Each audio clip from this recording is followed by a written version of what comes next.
texto. Ang teksto po ay magbubuhat sa aklat ng mga hukom, kabanatang 6, mga talatang 1 hanggang 10. Hukom chapter 6 verses 10. Sundan niyo po ako sa aking pagbasa. Gumawa ng masama ang mga anak ni Israel sa paningin ng Panginoon. Ibinigay sila ng Panginoon sa kamay ng Midian ng 7 taon. Ang mga Midian ay nagtagumpay laban sa Israel. Dahil sa Midian ay gumawa ang mga anak ni Israel ng mga taguan sa bundok, sa mga yungin ng mga Moab. Sapagkat tuwing mag-aasik ang Israel, ang mga Midian at Amalekita at ang mga taga-silangan ay umaahon at sinasalakay sila. Sila ay nagkakampo sa tapat nila at kanilang sinisira ang bunga ng lupa hanggang sa may Gaza, at wala silang iniiwang makakain sa Israel, maging tupa, baka o asnuman. Sila ay aahong dala ang kanilang kawan at ang kanilang mga tota, at sila ay dumarating na parang mga balang sa dami. Sila at ang kanilang mga kamelyo ay hindi mabilang, kaya't kanilang sinisira ang lupain sa kanilang pagdating. Gayon, lubhang naghirap ang Israel dahil sa Midian, at ang mga anak ni Israel ay dumaing sa Panginoon. Nang dumaing sa Panginoon ang mga anak ni Israel dahil sa Midian, nagsugo ang Panginoon ng isang propeta sa mga anak ni Israel at kanyang sinabi sa kanila, ganito ang sabi ng Panginoon, ang Diyos ng Israel kayo'y aking pinangungunahan mula sa Ehipto, at inilabas ko kayo sa bahay ng pagkaalipin. Niligtas ko kayo sa kamay ng mga Egyptyo at sa kamay ng lahat ng mga nagpapahirap sa inyo, at aking pinalaya sila sa harapin niyo, at ibinigay ko sa inyo ang kanilang lupain. At sinabi ko sa inyo, ako ang Panginoon ninyong Diyos, huwag kayong magbibigay galang sa mga Diyos-Diyosan ng mga Amoreo, na ang kanilang lupain ay inyong tinatahanan. Ngunit hindi niyo dininig ang aking tinig. Ang Diyos po ang magpapala sa kabasa ng kanyang Diyos. Pwede na po tayo mapo at handa natin ang ating mga sarili para sa mensahe ng Panginoon na dadalhin ni Pastor Dan.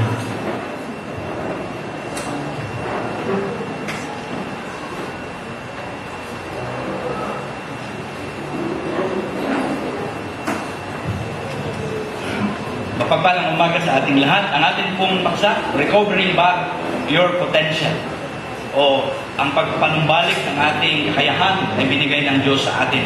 Bakit ito ba'y nawala? Sa umaga pong ito po ang ating pag-uusapan. Ay ba'y manalangin po? Panginoong Diyos na makapangyarihan sa lahat, salamat sa pribilehyo na ang kakayanan na ibinigay mo sa amin ay magamit din namin sa paglilingkod, pagsamba, at pagbibigay karangalan sa inyo.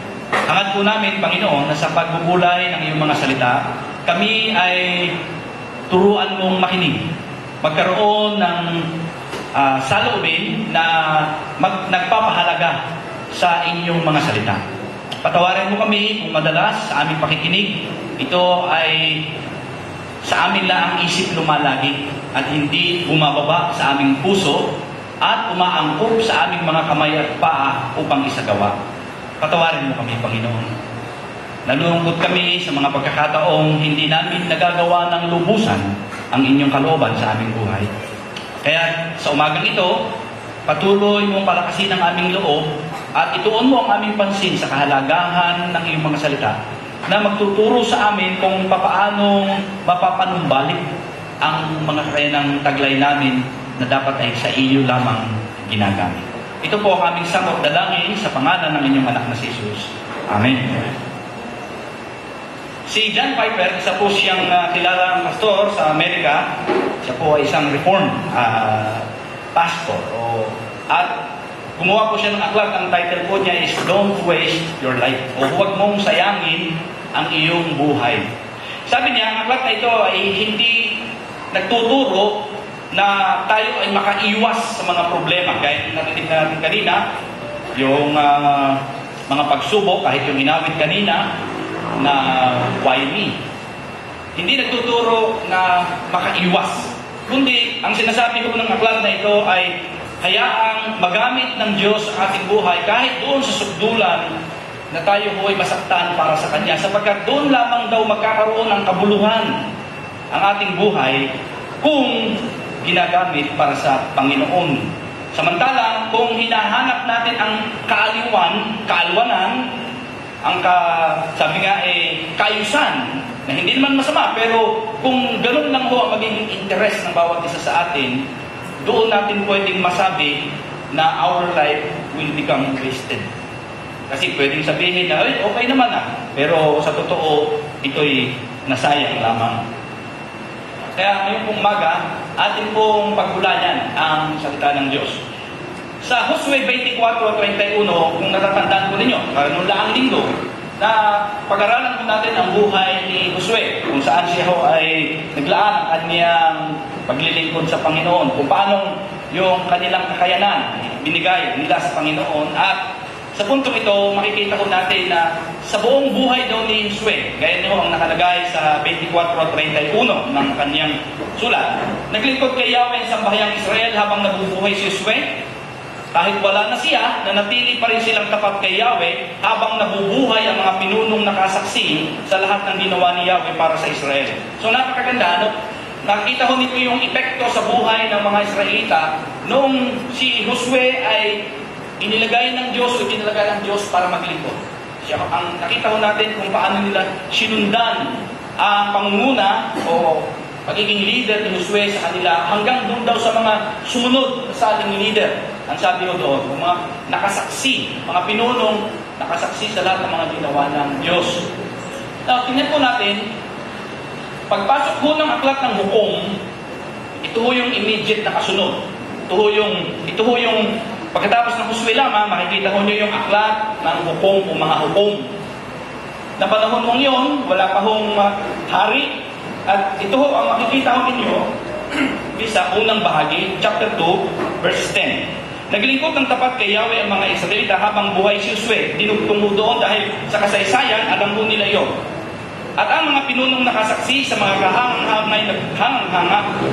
kahangahangang bagay na ginawa ni Yahweh para sa Israel. Tingnan nyo, mayroon ho siyang idinugtong doon na isang bagay na nakalulungkot. Subalit ang sumunod na saling lahi ay nakalimot sa Diyos o kay Yahweh at sa lahat ng ginawa niya para sa Israel. Nakalimot. Samantala, sabi ho doon, yung si Josue at yung mga kasama niya, leader at mga taong sumunod sa kanya ay naglingkod. Bakit nung sumunod na henerasyon, ang sabi ko doon ay nakalimot na? Dalawang bagay, pwedeng napabayaan ng mga magulang o mga naunaan, naturuan yung mga anak na sumunod na sa ating lahi, o sadyang naging iba ang pananaw ng mga sumunod na sa ating lahi. So, yun ho ang kalagayan. So, maganda ang una, pero bumagsak sila sa sumunod na henerasyon. Now, makikita ho natin mga kapatid na dito ho sa aklat ng hukom, ito ho ay nabanggit ko na ito sa inyo na inilalarawan ho dito yung pagpasok ng mga Israelita sa lupang pangako. Nasakop na ho nila. Ngayon, meron pa hong mga ilang naiwan doon na mga kalaban o yung mga sabihin natin squatter na mga bayan na nagsilbi hong kumbaga ho ay paragang tinik sa buhay ng mga Israelita. Pero ito ay ginagamit ng Diyos na paraan para subukan lang sila kung talagang sila'y magiging masunurin sa kanyang utos. So, habang nandun sila, mayroon hong kapayapaan habang sila'y sumusunod sa Diyos. So, tandaan ko niyo, habang sila'y sumusunod sa Diyos, may kapayapaan. Kaya sabi nga ho, binigyan sila ng Diyos ng kapayapaan. Sabi ganyan, nawa malipol ang inyong mga kalaban, o Yahweh, maging tulad naman ng sumisikat na araw ang iyong mga kaibigan. At nagkaroon ng kapayapaan sa lupain sa loob ng 40 taon. So mahabang panahon po yun, na sila ho ay nakaranas ng kapayapaan. Pero ito ho ay natatapos kapag ka ho nagkakaroon ng problema ang bansang Israel. So, yan ho yung cycle sa aklat ng hukom. Yan ho ang makikita ho ninyo sa ganong kalagayan. Tingnan po ninyo mga kapatid, kasi ang ating pong tema ay maximizing your potential in Christ. So, ibig sabihin, tayo ay bigyan ng Diyos ng kakayanan. Nung una pa man, pinakita na ng Diyos sa kanyang lupa, bayang hinira ang kanyang plano o kalooban. Sasakupin nila ang lupang pangako. Kumbaga, ma-enjoy nila yung kasaganahan ng lupain kasama ang Panginoon. Kaya lang, ang Diyos ay may babala na hindi laging ganun ang mangyayari kung sila ho ay susuwan. Kung sila ay magsasagawa ng mga bagay na hindi ayon sa kalooban ng Diyos na nagligtas sa kanila. Na gusto natin tingnan kasi, ang buhay ba natin ay may hawig o similaridad sa kanila? In principle po, mga kapatid, bagamat hindi na tayo ang Israel, tayo ho'y church, pero makikita ho ninyo yung uri ng buhay na naranasan nila, gaya rin natin. Sila'y inalis sa Ehipto, sa lupain ng pagkaalipin. Tayo'y inalis ng Diyos. Saan? Sa gapos ng kasalanan. Tayo'y dinala ng Diyos, o sila'y dinala ng Diyos sa lupang pangako. Tayo ho ay dinala ng Diyos sa isang kalagayan sa iglesia, na kung saan ito yung pinaghaharian ng Diyos, na kung saan ito ang panuntunan o para bagang kung saan pagdating ng takdang araw, sabi nga ho sa aklat ng Hebreo, bibigyan tayo ng Diyos ng lubos na kapahingahan at makakamta natin ang langit nating bayan. So, mayroon hong pagkakahawig. At kung ganun ho ang kalagayan, ano kaya ang pwedeng mangyari na nangyari sa kanila na pwede rin mangyari sa atin? Nandito ho mga maling bagay na gusto kong tingnan natin tungkol ho sa pagbibigay ng ating kakayanan sa Diyos. Una, hindi tayo magtatagumpay sa pag-aakalang tayo nasa tamang lugar na. Nasaan ho sila? Mga kapatid, kung papansinin nyo ho, dito ang ating pinag-aaralan sa Gideon also sa Gideon sa Hukom chapter 6 verse 1, sila ho ay nasa lugar na ho ng lupang pangako. Sila ho ay naroon na. Kumbagay, nakarating na sila sa lupain pangako ng Diyos. Pero ano ho ang sitwasyon? Medyo malungkot. Dahil sabi nga dito, hinayaan ng Diyos masako ng mga Midianita, o ito yung kalaban ng mga Israelita noon na natira pa doon sa lupang pangako. At ang sabi dito ay sa loob ng 7 taon. So ano ho nangyari? Sa halip na nag-i-enjoy sila, hindi. Naghirap sila, nagsuffer sila. Ay nandun na ho sila sa lugar. Kung baga, sabi ng Panginoon, dahil na kayo sa lugar na pangako ko. Hindi maganda. Pero pagdating doon, hindi mo nila naranasan yung inaasahan. Bakit po sila hindi nagtagumpay sa pag-aakalang sila ay nasa tamang lugar? Alam mo natin na hindi mo ito sagot doon sa kanilang inaasahan. Bakit? Dahil hindi natin maaasahan ang patnubay ng Diyos kung di tayo susunod sa kanyang kalooban. Gusto lang kasi ng mga tao, lalo tayo, di ba? Mananampalataya, sinasabi natin, Panginoon, kami ho'y pagyamanin ninyo, kami pagpalain ninyo, gawin niyo ninyo ito sa amin. Pero pag sinabi ng Diyos, okay, gawin mo naman ito. Ayun ang ayaw natin. Magaling lang tayong humingi, pero mahirap tayong sumunod. Kaya ho, siguro nakikita natin, bakit kaya minsan ang ganit ng buhay natin bilang Kristiyano? Parang wala tayong masyadong nararanasang pagpapala. Well, in terms of, sabihin natin, materially, merong nagsasabing, pinagpapala naman. Pero mga kapatid, naaalala kong sinasabi lagi ito natin, hindi lang ho material ang blessing. Hindi lang. Yun hong peace of mind, yung physical na kalagayan, yun hong tayo ho ay, kumbaga maayos na nakikipamuhay sa ating kapaligiran, wala tayong inaalala, hindi tayo natatakot sa sinasabi ng mga tao, basta tayo ho'y panatag sa Panginoon, ito ho'y pagpapalan. Kaya lang ang problema nga, kung hindi tayo sumusunod sa Diyos, wala tayong peace of mind, wala tayong kapayapaan. Remember, dito ho sa puntong ito, paano magkakaroon ng kapayapaan ng mga estudyo? Ay, sabi mo dito, hinayaan ng Diyos masakop ang mga Midianita sa loob ng 7 taon. Yun o, ang kanilang kalagayan. And then, pangatlo, mawawalan ng kabuluhan ng ating kakayahan kung sasamahan natin ang pag-suway sa utos ng Diyos. Mga kapatid, doon mo sa binasa natin kanina sa chapter 5, verse 31 ng Judges, noon hong sina Deborah ay sila yung itinaas ng Diyos na hukom.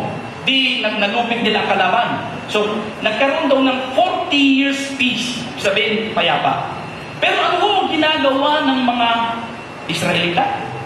Okay, nag-i-enjoy sila, pero sa halip na ituon nila ang kanilang pansin sa Diyos na nagbibigay ng kapayapaan, na nagbibigay ng totoong pagpapala, hindi yung binibigay ng sanlibutan. Kasi may mga bagay na hindi dapat ma-distinguish natin. Alin yung binibigay ng sanlibutan, na tinuturing natin, sabi natin ni blessing, pero hindi pala, kundi yung blessing talaga ng Diyos sa atin mismo. Now, ang makikita ko ninyo, yung panahon ng kapayapaan, sa halip na ito nila, kanilang pansin sa Diyos, ano ang ginagawa nila? Nawawalan ho yun ng kabuluhan sapagkat yung kanilang dapat na gawin para sa Diyos, yung kanilang buhay, na i-enjoy kasama ang Diyos, sinasamahan ho nila ng pagsuway. Kaya nga ho, paikot-ikot yung buhay nila ng pagbagsak, yung cycle na yun, kasi hindi ho nila pinapahalagahan ang ibinibigay ng Diyos sa kanilang pribilehiyo na dapat nilang i-enjoy. Mali ang kanilang pananaw. Mali ang kanilang persepsyon. Okay na. Hindi niyo ba napansin mga kapatid? Kung kailan tayo nag-i-enjoy sa mga bagay na tila sa tingin natin ay okay ang buhay, doon tayo vulnerable. Ang ibig sabihin, doon tayo madaling bumagsak sa puso. Kapag tayo ay panahon na relax. Remember si David. Si Haring David. Si Haring David ho, noon kung medyo payapa ho ang, bagamat may labanan pa, pero ibig sabihin, nasabdyo na ng Israel ang kalaban. Sabi, umakyat si Haring David sa templo, o sa kanyang palasyo, nagpapahangin. So, relax si David ho.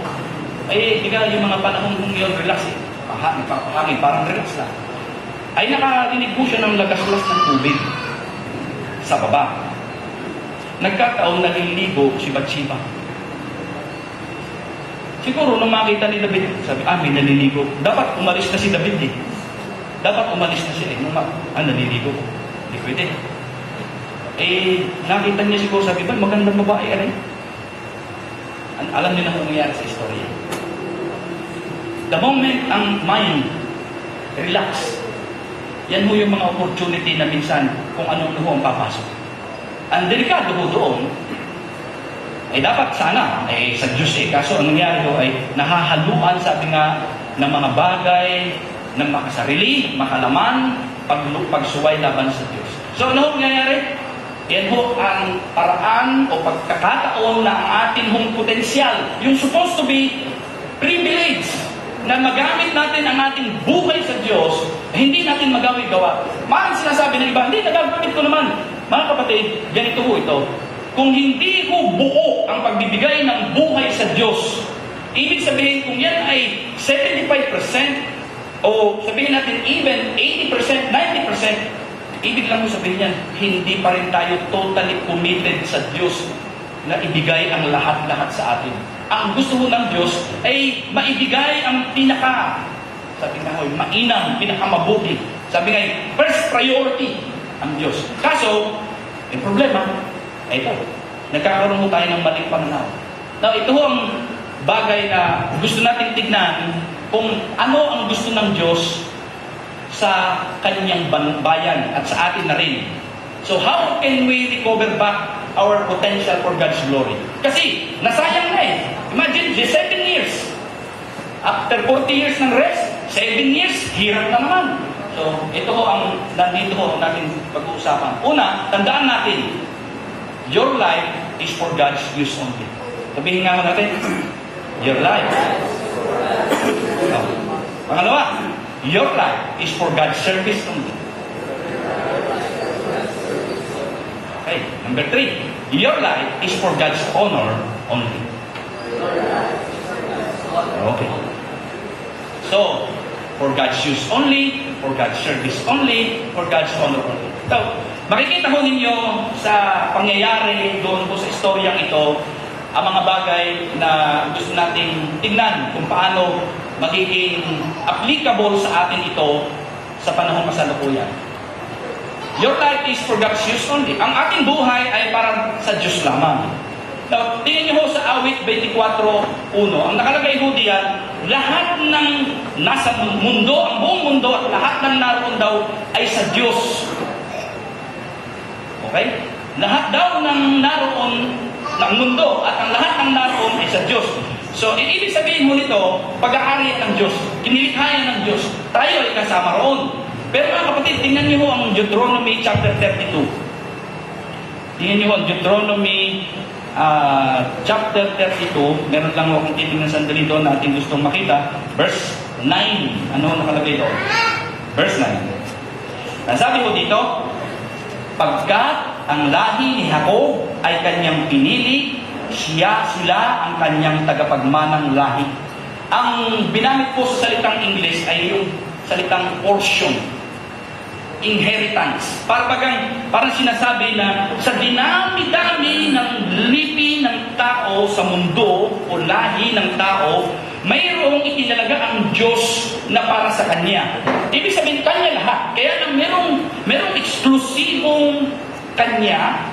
At ang sabi mo doon ay, ito ay lahing Kanyang pinili. Ang Jacob dito ay pertaining to Israel. Ito ang Kanyang tagapagmanang lahi. Mga kapatid, katumbaso niyan yung sa atin sa 1 Peter chapter 2 verse 9, di ba yung sabi, yung royal priesthood, yung tayo yung hinirang, pinili na magbibigay ng, sabi mula sa kadiliman ay magpapahayag ng Kanyang kaliwanagan. Mga kapatid, dito din natin makikita at mauunawaan na ang buhay natin ay para sa Diyos lang. Hindi ho natin yan pwedeng gamitin sa kung saan sa mga bagay na hindi ho naaayon sa layunin ng Diyos para sa atin. Okay? So yun ho una. Pangalawa, ang pag-ibig ng Diyos ang dahilan kung bakit tayo ay para sa Kanya. Deuteronomy chapter 7, gusto natin basahin din ho yan. Deuteronomy chapter 7, beginning verse 7 and 9 to 9. Sabi ho dito, pinili niya kayo, inibig niya, hindi dahil mas marami kayo. Okay. Ang sinasabi ho dito ni Moises, hindi dahil kayo ay magagandang lalaki o magagandang babae o mayayaman o matatalino. Ang sabi dito, pinili niya kayo, inibig niya kayo, hindi dahil mas marami kayo kaysa ibang mga bansa. Kaysa katunayan, sabi niya, kayo nga ang pinakakakaunti sa lahat. Okay. Verse 8, pinili niya kayo dahil sa pag-ibig niya sa inyo. Mga kapatid, ang pag-ibig mo ng Diyos ay nauna sa kanila. Sila'y hinirang, at ang sabi, hindi sa ano pa mang dahilan mula sa kanila, kundi ito'y mula sa Diyos. At ang sabi pa ho dito ay ganito, ito rin ang dahilan kaya niya iniligtas kayo at ang inyong mga ninuno sa kamay ng Paraon sa pamamagitan ng kanyang kapangyarihan. Verse 9, kaya pakakatandaan ninyong si Yahweh na inyong Diyos ay Diyos at siya ay Diyos na hindi marunong sumira sa pangako. Tapat siya sa lahat ng umiibig sa Kanya at sumusunod sa Kanyang mga tuntunin. Ipinadarama niya ang Kanyang pagmamahal hanggang sa 1,000 lahi. Mga kapatid, ang makikita ko natin dito ay yung kahalagahan ng pag-ibig ng Diyos na naging dahilan kung bakit siya nagdesisyon ayon sa Kanyang panukala na tayo ho ay makaranas ng pag-ibig. Sa mga Israelita, pinaranas niya yan. And up to now, yan ho ang ating nararanasan.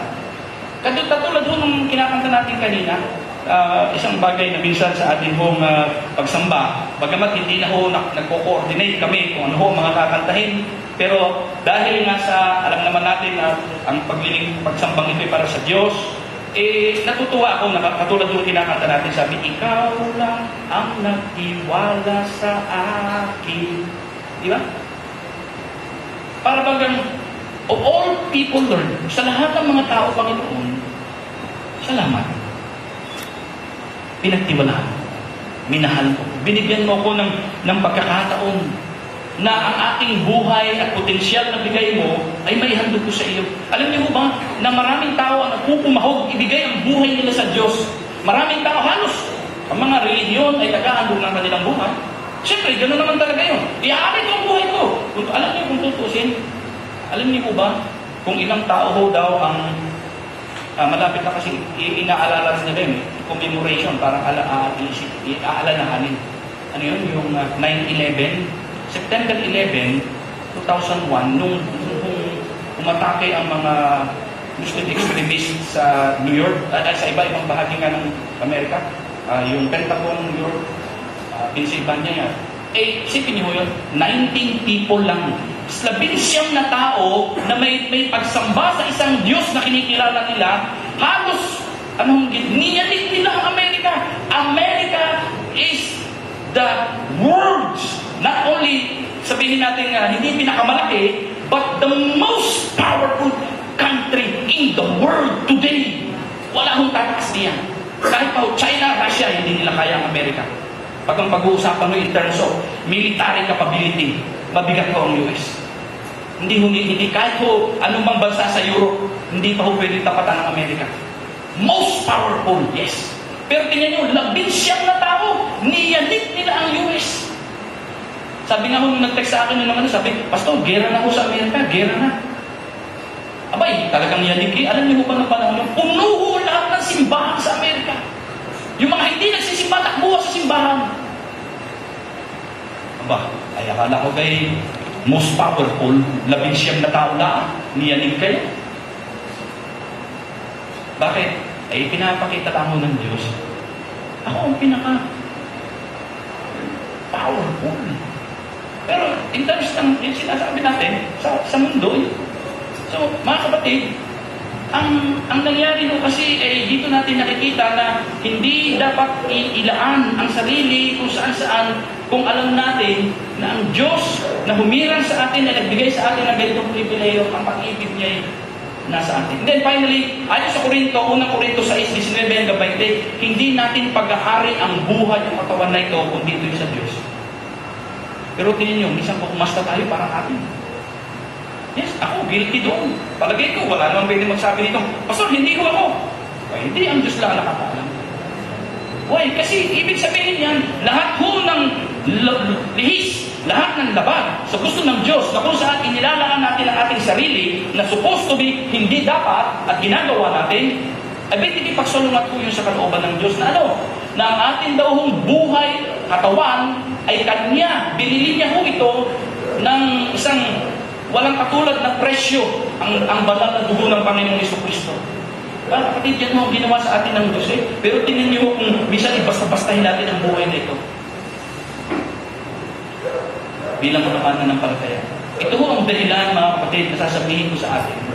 Kung bakit minsan, hindi mo natin maranasan yung kagalakan ng paglilingkod sa Panginoon. Kasi minsan parang ang dating pa, sisisihin pa natin ang Diyos. Why me? Why me? Abay, kung sasagot talaga ang Diyos natin, sa atin, mapapahiya talaga tayo. Sabi, why me? Kung ang buhay mo nga, ni isang oras, hindi ka makapanalangin para sa akin. Marami ka pang oras na inuubos sa ganito, sa ganito, sa ganito. Pero sa akin, wala kang panahon. See? Samantalang, kung ang buhay na kanyang itinalaga ay dapat sa kanya, nasaan mo ang kakayahan? Kaya sabi ko ako dito, recovering back. Mga kapatid, baka kung nasasayang ang ating oras at panahon, hindi. Kumbaga, i-recover natin. Kasi, hindi mo mahaba ito. Baka ako isang araw, nagkausap na ako, bata pa, sabi sa akin, Pastor, ako na-stroke na. Kaya ako, alam niyo, nataas ang presyon ko. Sabi ng aking kamag-anak, Kuya, ikaw ay iinom ka ng pang-high blood. Huwag mong babasta-bastahin yan. Sabi ko, bakit? Aba, ay sabi ko nga sa tatay, pag na one time ka, pag taas ng presyon mo at na-stroke ka, patay kang bata ka. Ang retirement mo, ubos sa pagpapagamot. Ay, siguro, kahit nga naman ng halimbawa, gayaan ka na. Paano kung magsasalita sa inyo? Meron din. Kahit picture basta nyo. Kapag ito sasabihin nyo, palitan na yan, palaya. Hindi na, makakaano na yan Hindi na pwede. Kaya nag-alala din ako. Kasi sabi niya, Kuya, pag na one time ka, pag nag-shoot up ang blood pressure mo at na-stroke ka, patay kang bata ka. O, ano gagawin mo natin? Yung mga bigtis dito, mga kapatid, ang blood pressure natin, sabi nga ang puso mo kapatid, ang puso mo. Delikado. Hindi ho yan basta-basta. Ang blood pressure ko ay nakakatakot. Alam ninyo yan, hindi ko na kaya paliwanag. Ang ngayon, ang gusto ko lang dalhin sa inyong puntos ay ito. Our life is for God's use. Let us not waste it sa anumang bagay na wala namang kinalaman sa Diyos. Okay? Hindi, tingnan po natin ang sabi ho ng talatang ito. Sapagkat gayon na lamang ang pag-ibig ng Diyos sa isang katawan, kaya binigay niya ang kanyang kaisa-isang anak upang ang sino mang sumampalataya sa kanya ay hindi mapahamak kundi magkaroon ng buhay na walang hanggan. Juan 3:16. Tingnan niyo, gayon ang pag-ibig ng Diyos. Kaya inilaan niya ang kanyang kaisa-isang anak upang ang sumampalataya sa kanya ay magkaroon ng buhay, at ang ibig sabihin, ang buhay na yan ay gagamitin para sa kanya dahil yan ay magkakaroon ng kabuluhan. Bakit? Dahil yun ho ay sa Panginoon na, at bibigyan niya iyon ng katugunan ng tinatawag nating isang buhay na walang katulad, isang glorious life at the end, kapiling siya. So imagine mo nyo yun. Kung alam mo, parang ganito kasi, dito tayo nagiging relax. Kung alam mo na papunta ka sa langit, bakit mo sasayangin ang buhay mo rito na sa pang-impyerno o pang-lupa? Hindi ba dapat sabihin mo na, ay ako'y palangit? Eh di dapat ang buhay ko dito pang-langit. Eh, nangyayari yung gaya ng mga Israelita. Papunta sila sa lupang pangako, nung nandoon na sila, they have to, kumbaga ho, ay dedicate themselves to enjoy the blessings of God. Dahil sabi ng Panginoon, yung lupain niyan ay dinadaluyan ng honey o pulot-pukyutan at ng gatas. Ibig sabihin, sagana. Pero tingnan niyo ang ginawa nila. Yung 7 taon na nagtiis. Walang blessing. So, yan ho ang isa, paglalaan ng sarili dahil tayo ay iniibig ng Diyos. Hindi, tingnan niyo ang isa pang talata. 2 Timoteo 2:20 hanggang 21. Sa isang malaking bahay ay may iba't ibang uri ng kasangkapan. May yari sa ginto o pilak at mayroon namang yari sa kahoy o puti. May ginagamit para sa tanging okasyon at mayroon namang pang-araw-araw. Ang sino mang lumalayo sa kasamaan. Tingnan niyo ang ginamit mo dito ay mga kasangkapan, pero ang pinag-uusapan mo dito ni Apostol Pablo kay Timoteo ay buhay ng mga mananampalataya. Ang sino mang lumalayo sa kasamaan, mga believers, ay katulad ng sisidlang natatangi. Malinis at karapat-dapat gamitin ng may-ari. Sino may-ari? Ang Diyos, para sa lahat ng mabubuting gawain. Pero tingnan nyo, saan natin ipinagagamit? Sinong nagamit? Ang may-ari? O yung nagmamay-mari ari-arian? Tayo ba ang nagmamay-ari? Sabi nga, hindi. Si Satanas ba? Hindi. Ang mundo ba? Hindi. Ang Diyos. Pero para saan yan? Sa paggawa ng mabuti. Eh, minsan, nauubos ang oras natin sa paggawa ng masama. Sayang. Sa totoo, sayang. Dahil hindi yun ang purpose ng Diyos. Kumbaga, inilalaan natin yung ating kakayahan na binigay niya para sa Kanya, pero hindi doon napapapunta. Okay? So, yun ho ang una. For God's use only. Now, pangalawa, for God's service only. Ayon sa talatang 10, puntahan mo natin uli ang ating teksto. Ito ho ay doon sa hukom.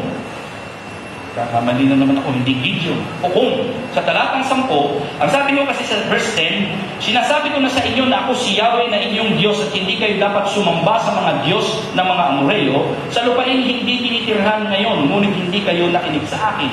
Ayon sa talatang 10, nagbabala ang Diyos laban sa pagsamba sa Diyos-Diyosan. Okay? Kung saan inilalaan nila ang kanilang paglilingkod. Mga kapatid, nung panahon po yun, talamak na yan. Hindi na ho yan. Ngayon, Diyos-Diyosan, nagana. Nung panahon yun, ganoon na rin. Ang mga tao kasi, kung sino yung Diyos na kinikilala mo, siyempre, yung paglilingkod mo. Hindi ka maglalaan ng oras mo sa paglilingkod sa hindi mo naman gustong paglaanan ng iyong pagsamba. So, nagbabala ho ang Diyos. Tingnan nyo, ang buhay ay dapat sa kanyang paglilingkod. Pero the moment na ilaan mo yan sa mga bagay na hindi sa Diyos, yun ang paglilingkuran mo. Ano po sabi ni Jesus? Kung saan naroon ang iyong kayamanan, naroon ang puso mo. Mga kapatid, nasa ating kayamanan? Naalala ko, may nabasa ko isang article sa US, sabi, yung Kristiyanong Amerikano, very ano siya sa football, yung rugby, sa atin mo rugby yun. Na paglinggo, hindi siya makakaiwas. Para pagka yun ang pag may mga laban, lalo't mga championship ako, sabi ni, ipagpapaliban na niya ang pagsamba. Makapanood lang siya nung kanyang paboritong team na naglalaro. So, ano po ang ibig sabihin nito? Kung saan ang pinapahalagahan mo, nandun ang puso mo. So, sa palagay mo kaya, habang nanonood siya ng football, ang puso niya nasa Diyos? Hindi na, malabo na. Kasi ang focus niya ay doon sa kung saan siya nag-i-enjoy. Ganyan ho ang nangyari sa buhay ng mga Israelita. Pangalawa, maaalala natin ang sinabi ni Josue sa mga Israelita patungkol sa kung sino ang dapat nilang paglingkuran. Mga kapatid, buksan niyo ulit sa Josue 24, may mahalaga ho tayong makikita doon. Chapter 24, verses 14 and 15. Ito ho ang sabi ni Josue. Nung siya ho'y matanda na, nagbibigay na ho siya ng farewell speech, mga huling salita ni Jose o paalaala. Ito ho ang sabi niya, verse 14 sa Joshua chapter 24. Kaya ngayon, sambahin ninyo si Yahweh at paglingkuran. Pansin niyo mga kapatid ha, yung pagsamba, kasama ang paglilingkod. Hindi nagsasamba ka na hindi ka naglilingkod. Automatic yun. When you worship God, you will serve God. Sabi dito, paglingkuran ninyo siya ng buong puso at katapatan. Alisin ninyo ang mga Diyos-Diyos ang dating sinasamba ng inyong mga ninuno sa Mesopotamia at sa Egypto. Si Yahweh lamang ang inyong paglingkuran. Verse 15. At kung ayaw ninyong maglingkod kay Yahweh, pumili kayo ngayon kung sino ang inyong paglilingkuran. Ang mga Diyos na pinaglingkuran ng inyong mga ninuno sa Mesopotamia o ang mga Diyos ng mga Amoreo na sinasamba dito sa lupain inyong tinitirhan. Ngunit para sa akin, sabi ni Josue at sa aking sambahayan, kay Yahweh lamang kami maglilingkod.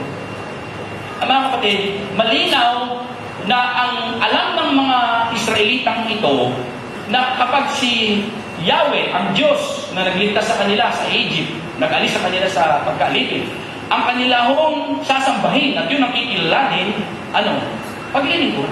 Doon nila ilalaan ang kanilang paglilingkod sa Diyos na ito. Kaya sabi ko ni Josue, ngayon kung ako'y magpapaalala sa inyo, piliin na ninyo.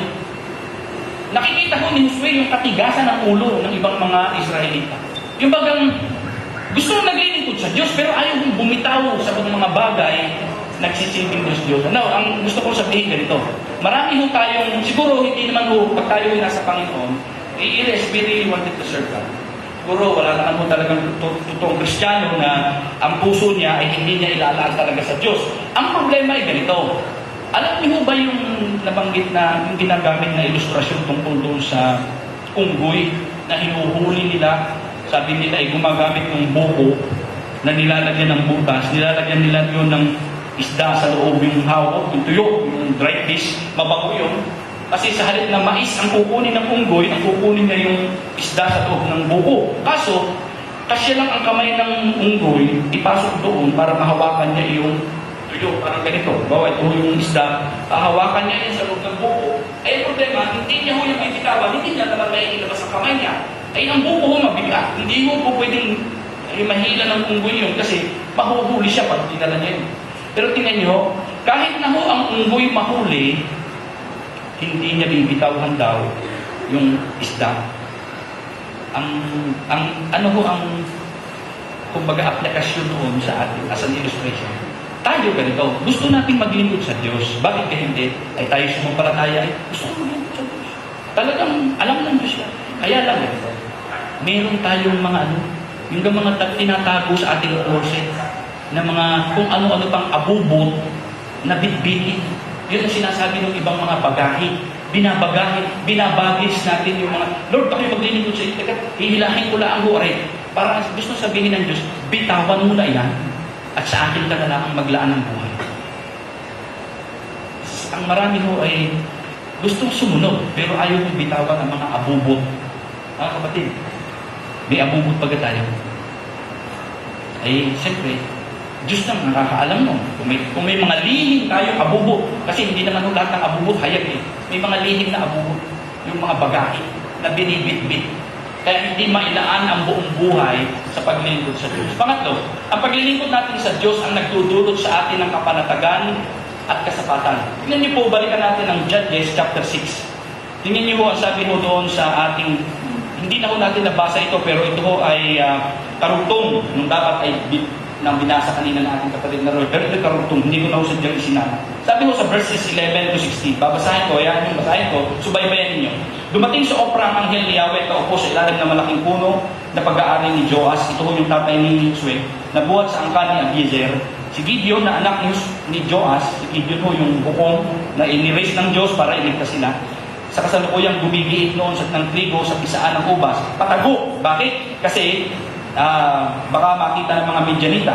Nagpakita sa kanya ang anghel ni Yahweh at sinabi sa kanya, sumasa iyo si Yahweh, magiging na lalaki. Sumagot si Gideon, mawalang galang na po. Kung talagang kasama namin si Yahweh, bakit ganito ang nangyari sa amin? Yan, ganyan po tayo. Nagtatanong. Mawalang galang na po. Kung talagang kasama namin ang Diyos, bakit ganito ang aming nangyari sa amin? Nasaan na ngayon ang mga kababalagang ginawa niya noon? Kaya ang ikinuwento sa amin ng aming mga ninuno. Kung paano sila iniligtas niya sa Ehipto, pinabayaan na kami ng Diyos sa kamay ng mga Midianita. Sinabi sa kanya ni Yahweh, lumakad ka at gamitin mo ang buong lakas mo upang iligtas ang Israel mula sa Midianita. Ako mismo ang nagsusugo sa iyo. Sumagot si Gideon, ngunit Panginoon, paano ko maililigtas ang Israel sa aming angkan ang pinakamahina sa lipi ni Manases at ako naman ang pinakahamak sa pamilya namin? Verse 16, at sinabi sa kanya ni Yahweh, makakaya mo ito sapagkat tutulungan kita. Matatalo mo ang mga Midianitang ito para ka lang lumaban sa isang tao. Ano po ang sabi? Ang paglilingkod natin sa Diyos ang nagdudulot sa atin ng kapanatagan at kasapatan. Sabi ni Gideon, Lord, hindi ko kaya. Kami kong pinakamahina. Dito makikita ko ninyo yung maliit na pananampalataya ng isang taong tinawag ng Diyos. Siguro kung tayo tinawag ng Diyos na dito, maaari tayo, sige, pero alam natin, yun ang naturalize. Paano ho? Sabi niya, mahina ako, hindi ko kaya, maliit lang kami. Pero ano ho sabi sa verse 16 again? Makakaya mo ito sapagkat tutulungan kita.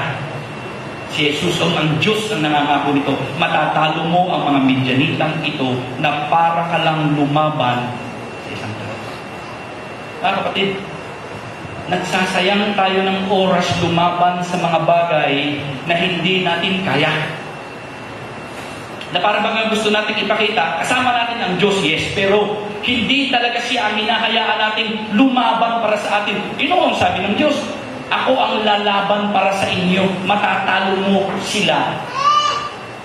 Kasi ang pinaglalaanan natin ng ating paglilingkod ay ang Diyos nga, na may mga kasama tayong bagahe na ayaw ng Diyos. Ang gusto ng Diyos ay siya lamang. Kaya sabi mo niya kay Josue, sumunod ka sa akin.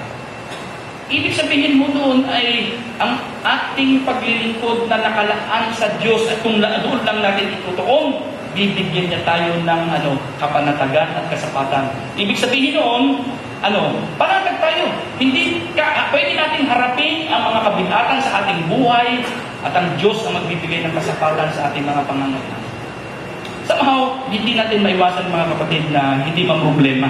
Naiintindihan ko po yun. Bisa may mga kapatid na nagsasabi sa akin, Pastor, ganito ho ang aming kalagayan, ganito ho ang aming buhay. At ako ho ay nakakasimpatya. Naiintindihan ko yun dahil hindi, kumbaga, kahit kami man, nangangailangan din, nagkakaproblema din, mabibigat na mga pagsubok. Pero ang issue ko kasi ganito, ay saan mo ilalaan ang iyong paglilingkod kung ganoon? Sasabihin mo bang hahatiin mo na lang ito para matugunan mo ang iyong pangangailangan o para makasumpong ka ng kapanatagan? Kung gagawin mo yan, lalong walang kabuluhan. Pero kung ilalaan mo sa Diyos lamang ang iyong buong potensyal na binigay niya sa iyo, ang pangako ng Diyos, siya ang lalaban para sa atin. Hindi naman actually talaga tayong lumalaban. Mali mo sabihin na tayong lalaban. Yes, tayo ay nalaban. Pero kung hindi mo natin kasama ang Diyos na lumalaban sa atin, ay wala ko tayo kapanapan sa laban ng buhay na ito. Yes, wala. Lalo na ho, kita nyo naman ang panahon ngayon. Ang mga tao nagkakarera ho yan saan? Sa kayamanan, sa pagpaparangya, ibig sabihin, talagang diyan, dapat matanyag ka. Kumbaga, makilala ka na ganyan, matanyag ka na ganyan. Wala na ho. Kumbaga, yan ho talaga ang trend ngayon. Kumbaga kumbaga ho sa social network, yan ho yung trending. Nag-aagawan ng tao sa ibabaw. At sabi nga nila, ang mga Pilipino, may talang kaming talent pa. Pag nasa taas ka, hihilahin ka niya pababa, aangat siya. Yun namang isa, hihilahin pababa, aangat siya. Wala ho katapusan yan.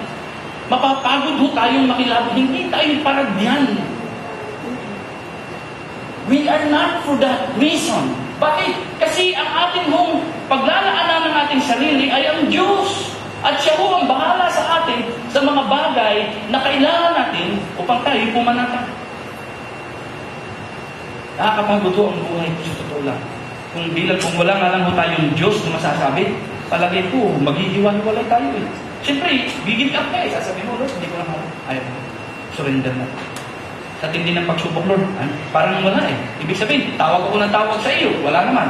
Ang nagiging problema kasi natin, mali ang persepsyon. Hindi ka nga lang hingi sa Diyos. Ay, nasunod ka ba ka? Ayun ako ang tanong eh. Kasi ang susi ng pagtugon ng Diyos ay yung ating dedikasyon sa Kanya, gaya ng ating pinag-uusapan, for God's use only, for God's service only, yun ho requirement ng Diyos.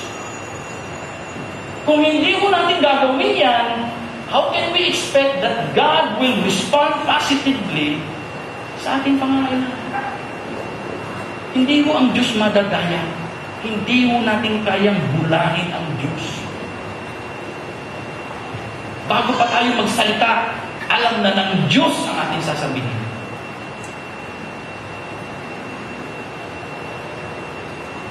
So yun mo. For God's use only, for God's service only. Now, finally, ito muna ang talata. Higit na ang magagawa ng dugo ni Kristo sa pamamagitan ng walang Espiritu. Inialay niya ang Diyos. Inialay niya sa Diyos ang kanyang sarili bilang handog na walang kapintasan. Ang kanyang dugo ang luminis sa ating puso't isipan sa mga gawain walang kabuluhan. Tiniyo, nilinis daw tayo sa mga gawain walang kabuluhan na mga pinaggagawa ng mga tao na sa sanglibutan. At kahit tayo minsan nahuhulog pa rin sa trap na yon. Pero tingnan niyo po ito. Nilinis tayo para sa anong purpose? Upang tayo'y makapaglingkod sa Diyos na buhay. Para sa anong purpose? Upang tayo'y makapaglingkod sa Diyos na buhay. Para sa anong purpose? Upang tayo'y makapaglingkod sa Diyos na buhay. Mga kapatid, walang sino man ang makapaglingkod sa Diyos na buhay na hindi nilinis ng dugo ni Kristo. Ay tingnan niyo ang mga ibang relihiyon, ay talaga nagkukumahukit. Kahit anong mangyari, gagawin nila lahat sa akala nila ay pinaglilingkuran nila ang kanilang Diyos. Wala.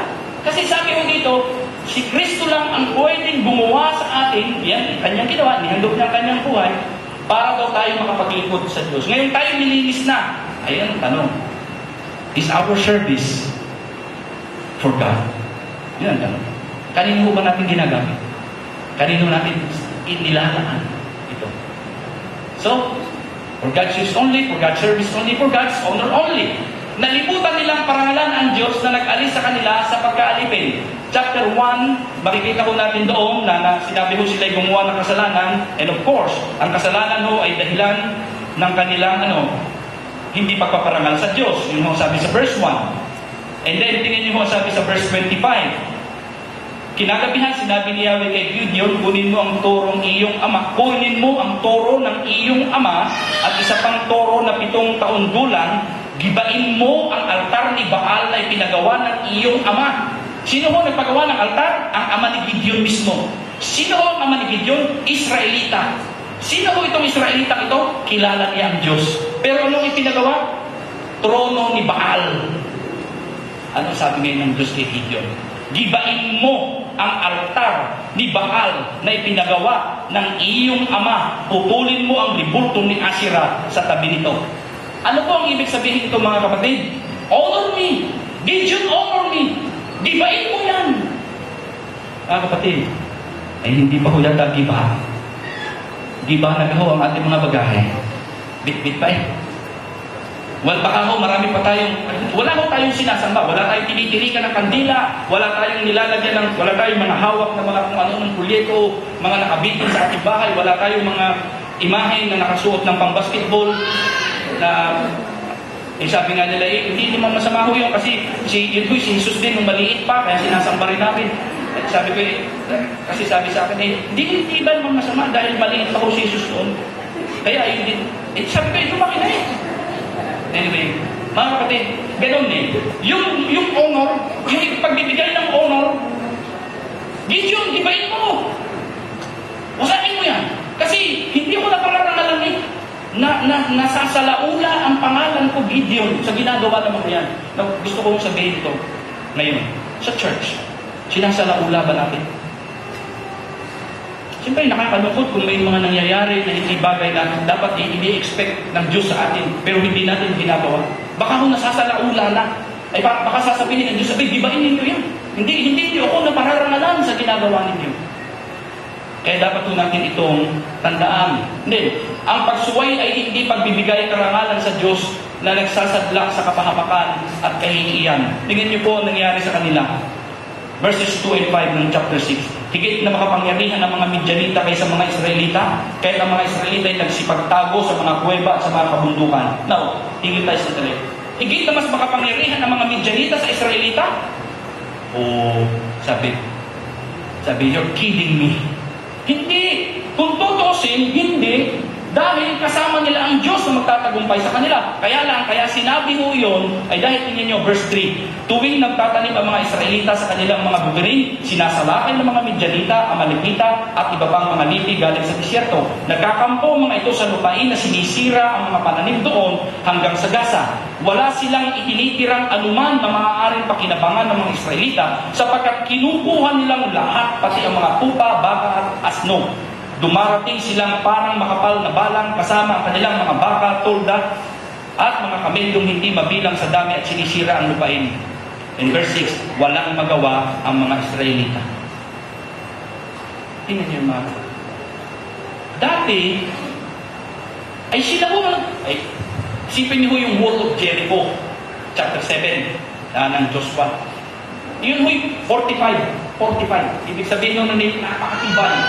Parang intramuros sa kita. Ay sabi ng Panginoon, ikutan, tapos sisigaw kayo, ay di kami gumuho. Actually sa archaeology ng mga kapatid, nakita ko nila, nahukay nila yung gumuhong pader. Kaya kung totoo yun, hindi sinasabi na kwentong kutsero, nakita na ko sa Israel yung gumuhong pader ng Jericho. Gumuho ka. Hindi ko natumba. Gumuho. Sino ko nagpag-guho doon? Ang mga Israelita? Hindi. Ang Diyos. Ang kailangan lang ng mga Israelita, sumunod sa Diyos. Ay tingnan nyo ngayon, wala sila magawa eh. Sunod-sunuran eh, takot. Sa kuweba na nagtatago kasi pagdating ng mga Midyanita, Amalekita, takot na sila, takot na sila, tago. Ay sino ba itong mga ito? Ay ito yung mga anak ng Diyos, bayan ng Diyos na hinirang niya. Pero tingnan nyo, bahag ang mundo. Bakit? Gumagawa sila ng paglabag sa Diyos. Hindi nila pinararangalan ang Diyos na dapat nilang paralan. Kapag tayo may ganyan ang ating gagawin, mapapahiya ko tayo, mga kapatid. Sasabihin ko sa inyo, if we will not honor God, hindi tayo itatanyag din ng Diyos.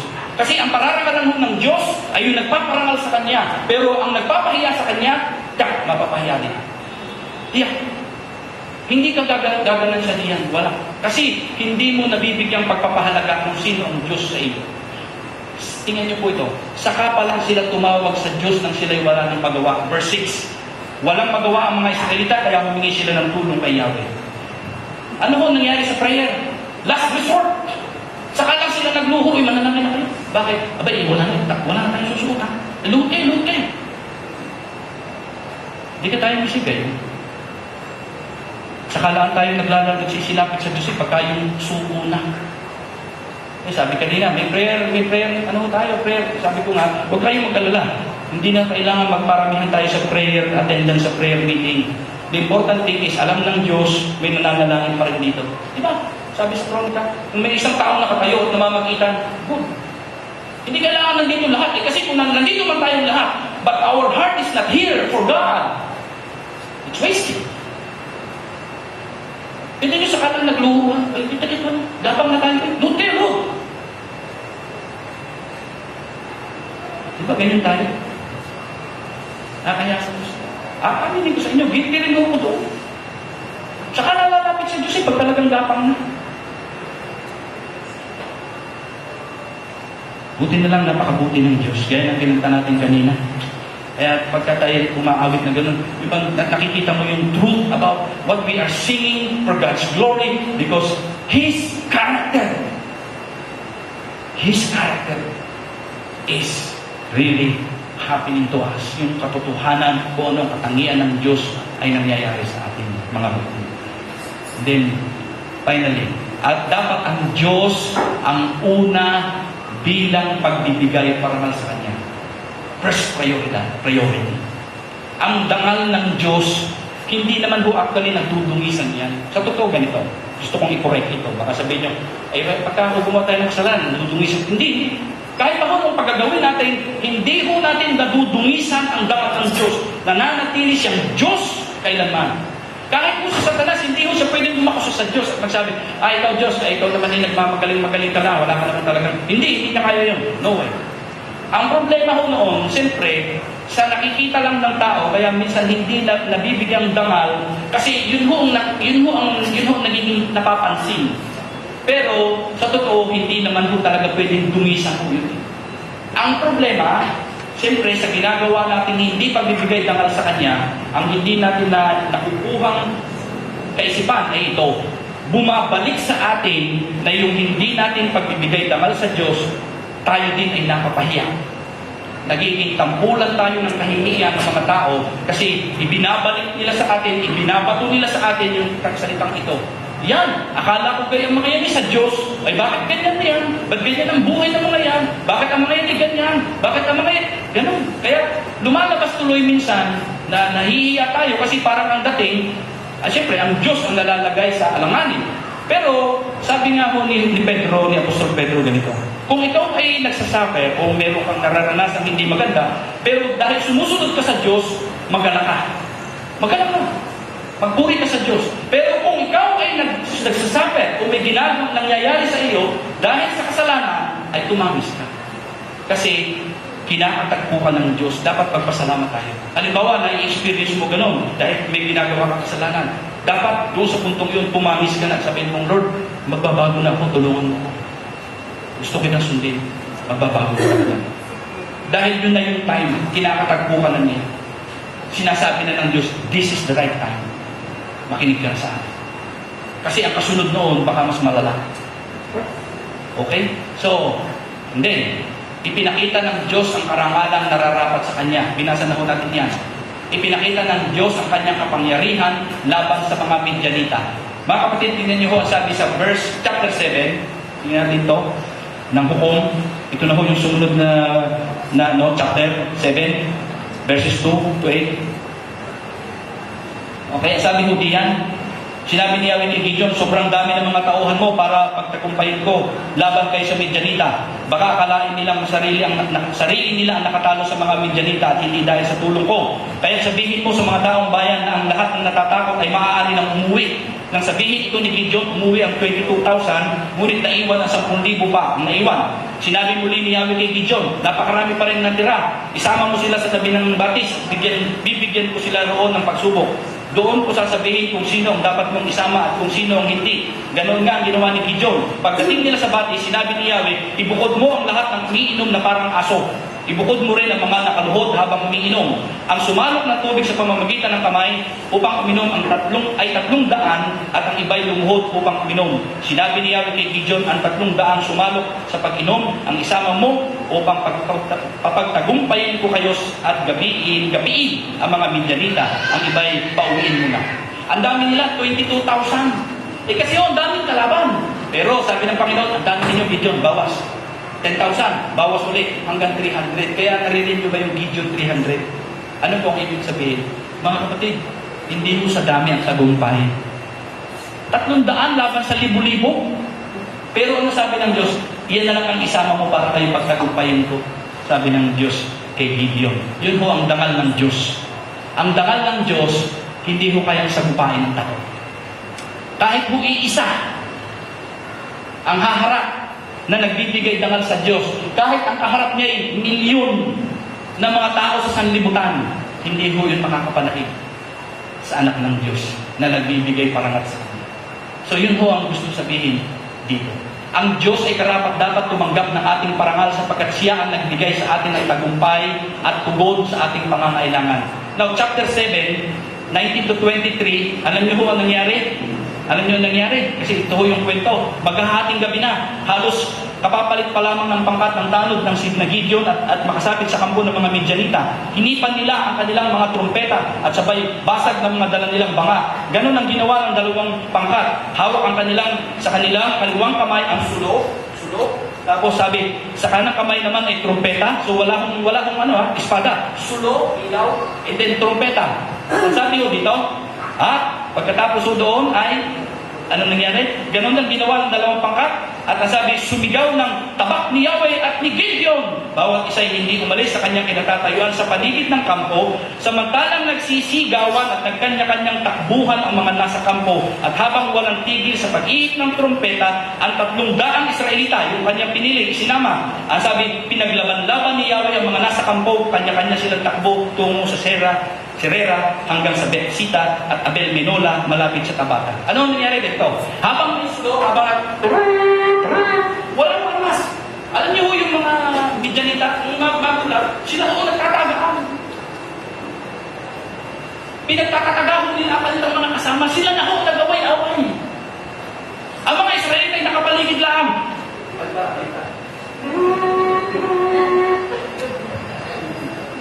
Mga kapatid, imaginable. Parang may sasabihin natin, ano yan, kwentong kutsilo? Hindi, nandyan eh. Ang sabi lang ng Diyos, sundin ninyo ako. Ay, tingin nyo, nagtatagani yung mga kakasampi. Alam nyo, pagka mo ganun ang Kristiyano at siya sumusunod sa Diyos, ang mag-aaway-away mo yung magkakakampi. Kasi sabi rin mo ng Biblia, pag ikaw ay nagbigay lugod sa Diyos, kahit kaaway mo, babatiin ka. Sa takot na lang naman kayo niya, sige, galaw yan. Galaw yan. May takot sa Diyos, galaw yan. Baka isang araw ihihila mo pa mo. Kapatid, ang Diyos ho ang bahala kung binibigyan natin siya ng dangal.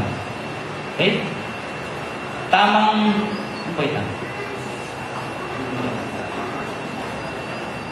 Yamang sa salita lamang malapit sa kanila. Ito kung sabi sa Isayas, ang taong ito ay sa bibig lamang nila ako pinararangalan, bibig. Kaya malayo sa akin ang kanilang puso, ayon lamang sa utos ng tao. Ang kanilang paglilingkod, muli akong gagawa ng kababalaghan sa harapan nila, pawawalang bisa ako ang karunungan ng kanilang mga paham, ang maglalaho ang kanilang kaalaman. Mga kapatid, anong ibig sabihin ito? Babalaho ito. Kapag hindi daw ng tao pinarangalan ng Diyos, tayo, mga Kristiyano, hindi natin pinarangalan, mananampalataya. At malayo daw tayo sa ang ating puso sa Diyos, kundi bibig lang, yung salita ka lang ng salita. Ang sabi ko diyan ay tayo daw yung pawawala ng Diyos ng kaalaman. Para bagang magiging mangmang tayo. Hindi na natin madidistinguish ano baga ang tama at mali. Dahil ang ginagawa natin ay paglabag sa kalooban ng Diyos na sa halip na bigyan siya ng karangalan, ay hindi natin ginagawa ito. Gideon and the Midianites. Yan. Ayun, bilangin. Sulo, tapos trumpeta. Walang armas. Ay tingnan nyo ang mga kalaban. Nalito sila para akala nila yung mga kasama nila, yung kalaban. Sila na nagpataya. Hanggang pinagat na sa salitang Batangas. Pinagat. Hinabol ng mga Israelita sila. Takbuhan Pero tingnan nyo, ano ang sabi nung umpisa nung binabasa natin? Takot ang mga Israelita sa Midianita kasi sila ho ay walang magagawa. Hindi wala silang laban. Pero sino ang takot? Sino ang nilupig? Bakit? Dahil sa Diyos ng mga Israel. Hindi dahil sa kanila. Tatatbundaan na nga lang At yung pao, wala pang armas. Mga kapatid, kaya ba nang gawin ng Diyos yan sa atin? Kaya. At sa akin nung pagkatapos, gusto ko mong basahin ito para ito'y maging, kasi lagi tayo nagbibigay ng paalaala. Siyempre, importante ito sa ating bilang mga mananampalataya. Babasahin ko ang Hukom chapter 8, 28 to 35. Ito ho ang sabi. Subaybayin nito. Lubusang natalo ng Israel ang Midian at ito'y hindi na nakabawi. Hindi na nakabawi. Natalo na daw. Verse 20. Nagkaroon ng kapayapaan sa Israel sa loob ng 40 taon habang nabubuhay si Gideon. Okay? Tapos, sabi ho doon, umuwi si Gideon sa sarili niyang bahay doon nanirahan. 70 ang naging anak. Ang dami 70 ang kanyang naging anak. Sapagkat marami siyang asawa. Talagang di kalubuhan pa rin siya. Mayroon pa siyang isang asawang lingkod sa Shechem na nagkaanak ng isang lalaki na pinangalanan niyang Abimelech. Matandang-matanda na nang mamatay si Gideon na anak ni Joas. Inilibing siya sa libingan ng kanyang ama sa Opra, ang bayan ng angkan ni Abiezer. Mula nang mamatay si Gideon, ang mga Israelite ay hindi na namuhay ng tapat sa Diyos. Sa halip, naglingkod sila sa mga Baal at ang kanilang kinilalang Diyos ay si Baal Berit. Balik na naman tayo sa dating problema. Hindi na sila naglingkod sa Diyos nilang si Yahweh na nagligtas sa kanila sa mga kaaway na nakapalibot sa kanila. Hindi sila tumanaw ng utang na loob sa sambahayan ni Gideon sa lahat ng kabutihang ginawa nito para sa Israel. Mga kapatid, tingnan niyo ang danger. Tao, sasabihin ni ganyan pala, ay pinaranasan na nila ay balik pa rin Pero talagang ang Diyos ay mabuti. Nagtindig pa rin siya ng leader para papagtagumpay ito ang Israel. Pero ito ho ang malungkot, ito ang mabigat. Yun ho, 70 anak ni Gideon, ito ho si Abimelech, anak nito ni Gideon doon sa bahay si Shechem. Alam niyo ang ginawa niya? Pinagpapatay niya lahat ng kanyang kapatid. Look at chapter 9. Hindi ko na yung babasahin. Pinatay niya. Yun mong katuhan. Anak ni Gideon yun, ha? Pinatay niya ang kanyang mga kapatid kasi gusto niya siya ang makilala. Ay nasa ng Diyos na kanyang kilala, ang kanyang tatay, bagamat nagluko, pero ibig sabihin hindi pa niya nakalimutan naman niya ang Diyos. Kasi yun ang problema Kung ang buhay hindi ilalaan for God's use only, for God's service only, and for God's honor only, anong mayayari? Tiwarik. Walang magiging kabuluhan. Masisira. It will become wasted. So mga kapatid, as we end this thing, maximizing our potential for Christ. Mga kapatid, ang challenge ko sa aking personal ito at sa atin yung lahat as a church. Huwag natin sayangin. Hindi bali, siyempre tayo nagkukumaho, parang gano'n. Hindi bali. Importante, meron tayong tiyaga na bigyan dangal ang Diyos sa ating ginagawa. Pagtiyagaan natin. Pagsikapan natin. At ito po, hindi tayo magkakamali ng pagsunod sa Diyos, paglalaan ng ating sarili sa Kanya, ng ating buhay at pagbibigay dangal sa Kanya. Ang Diyos po ang lalaban sa lahat ng laban natin. Ano ba ang mga laban natin? Hindi naman ito yung laban ng kung saan. Bawal kayo kung kayo basketball player, sabi kayo basketball fanatic, sabi niyo, ako yung kayo. Hindi ito doon. Ito yung mga kalaban natin sa paligid na ginagamit ng kaaway. God will surely give us victory sa bagay na yan. Ilaan lang natin ang ating panahon, ang ating buhay, ating panahon, ating pagbibigay dangal sa pagsamba at paglilingkod sa Kanya. Naniniwala po ako, hindi pa huli ang lahat, mga kapatid. Ang ating lakas ngayon ay ating pagsama-samahin at sabihin natin, sa akin, sa aking sambahayan, sa buong iglesia, paglilingkuran namin ang Diyos. Tayo po'y manalangin. Amang banal na makapangyarihan sa lahat, marami pong salamat.